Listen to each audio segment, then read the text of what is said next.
नमस्कार, फाइटर समाचार में आपका स्वागत है। पेश आज 16 अगस्त दोपहर 3 बजे राजस्थान की खास खबरें।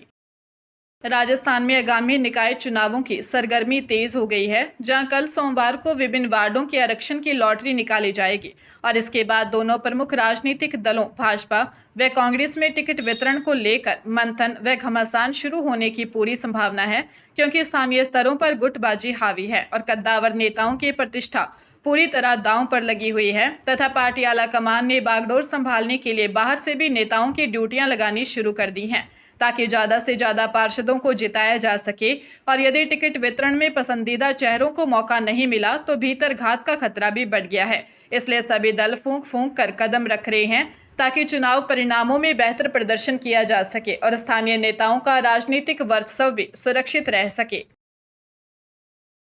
हनुमानगढ़ जिले के भादरा कस्बे के भिरानी थाना क्षेत्र में शादी करवाने का झांसा देकर एक अविवाहित युवक से 1.5 लाख रुपए हड़पने का मामला सामने आया है, जहां परिवादी अजीतपुरा निवासी श्रवण कुमार ने आरोप लगाया कि पूनम कुमारी, अजब सिंह, संतोष, लक्ष्मी और भारती ने मिलकर उसे शादी के जाल में फंसाया और 17 जून को प्रस्ताव रखकर 1.25 लाख नगद व बाद में 20,000 रुपये अन्य खर्च के नाम पर ले लिए तथा भादरा कोट परिसर व मंदिर में शादी कराने के बाद 12 जुलाई को आरोपी युवती को कुछ दिनों के लिए अपने साथ ले गए और वापस नहीं लौटे तथा आदमपुर में हुई पंचायत के दौरान भारती के पहले से शादीशुदा होने का राज खुला, जिसके बाद पुलिस ने न्यायालय के इस्तगासे पर 5 आरोपियों के खिलाफ मामला दर्ज कर एएसआई राजपाल को जांच सौंप दी है।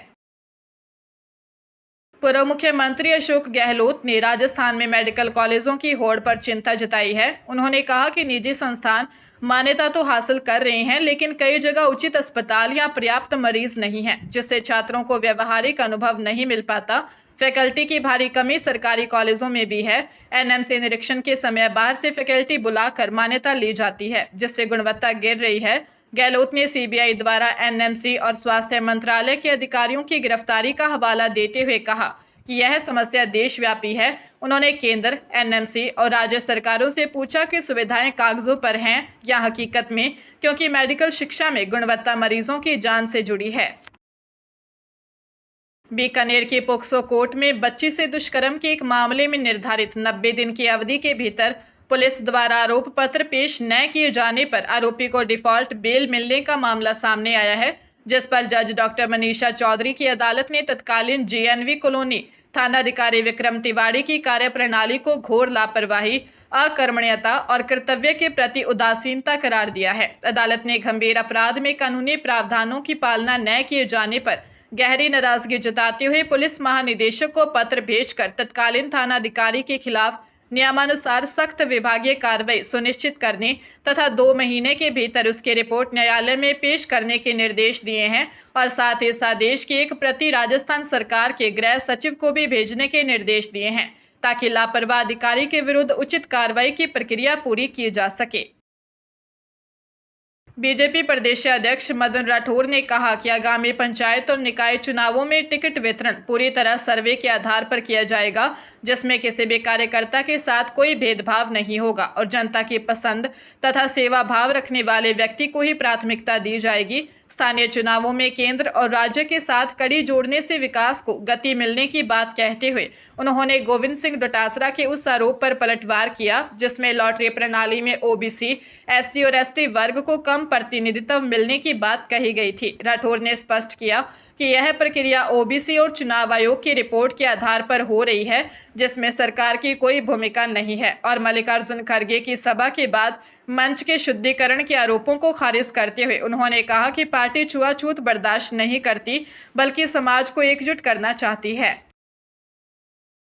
करनाल के बस्ताड़ा के पास रजिस्ट्री भुगतान के लिए लाए जा रहे 30 लाख रुपए की लूट के मामले में पुलिस ने 5वें आरोपी अंकुश उर्फ काकू को गिरफ्तार कर उसके स्कॉर्पियो गाड़ी बरामद कर ली है, जिसके वारदात में मुख्य भूमिका थी। और इससे पहले राजेंद्र जौली, विशाल, करमबीर सिंह तथा नरेंद्र के दोस्त अरुण को गिरफ्तार किया जा चुका है, जिसने 30 लाख होने की जानकारी दी थी। माजरा रोडान निवासी नरेंद्र उर्फ फ्रॉक्स कार से साथियों के साथ करनाल आ रहे थे, जहां पुल के नीचे इंतजार के दौरान बिना नंबर की स्कॉर्पियो में आए बदमाशों ने पिस्टल की नोक पर मारपीट कर रुपयों से भरा बैग लूट लिया था, जिसमें से 4 आरोपियों को गिरफ्तार कर 5 दिन के रिमांड पर लिया गया है। पुलिस अब रिमांड के दौरान हथियार व पूरी रकम की बरामदगी के लिए पूछताछ कर रही है।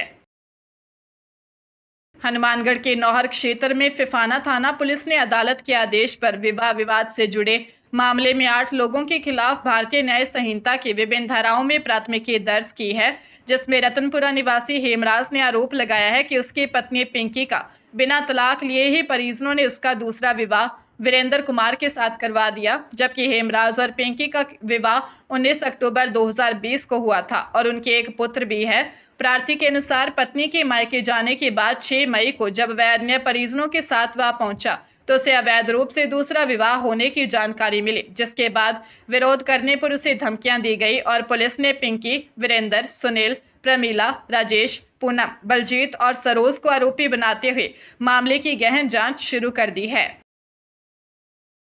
पंजाब सरकार ने डिजिटल फ्रॉड और साइबर अपराधों से निपटने के लिए स्टेट साइबर क्राइम विंग को state cyber crime coordination centre के रूप में पुनर्निर्मित किया है, जिसमें 1930 इमरजेंसी हेल्पलाइन 24 घंटे काम करेगी और पीड़ितों को E0 FIR की सुविधा मिलेगी। डीजीपी की निगरानी में बिना किसी अतिरिक्त वित्तीय बोझ के मौजूदा संसाधनों से गठित इस केंद्र के तहत साइबर कमांडो तैयार किए जाएंगे, जो हैकिंग और साइबर हमलों का तुरंत जवाब देंगे। ये 7 प्रमुख विंग्स के जरिए रियल टाइम रिस्पांस, वैज्ञानिक जांच, महिलाओं और बच्चों की ऑनलाइन सुरक्षा, 24 घंटे सोशल मीडिया मॉनिटरिंग, सरकारी नेटवर्क सुरक्षा, पुलिस प्रशिक्षण और जन जागरूकता अभियान चलाकर नागरिकों को ऑनलाइन ठगी से बचाएंगे, जिससे राज्य की साइबर सुरक्षा व्यवस्था और अधिक मजबूत होगी।